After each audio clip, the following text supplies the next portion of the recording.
La vie amoureuse de Claude Monet est digne d'une télé-réalité. Je t'explique pourquoi dans 3 faits sûrs par My Creative Box. La box t'envoie chaque mois du matériel de beaux-arts ainsi qu'un magazine artistique et culturel de 40 pages, le tout pour moins de 20 euros.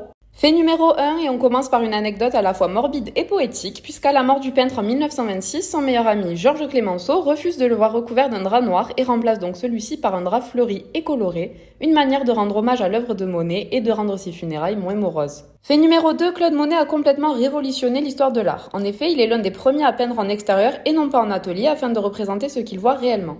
Qu'il s'agisse des formes, des couleurs ou des lumières, le peintre avait un souci du détail hors du commun qui lui a d'ailleurs valu le fait d'être le principal représentant du mouvement impressionniste. La classe. Fait numéro 3, alors là, accroche-toi bien car je vais te résumer la vie amoureuse de notre cher Claude qui, nous pouvons le dire, a roulé sa bosse.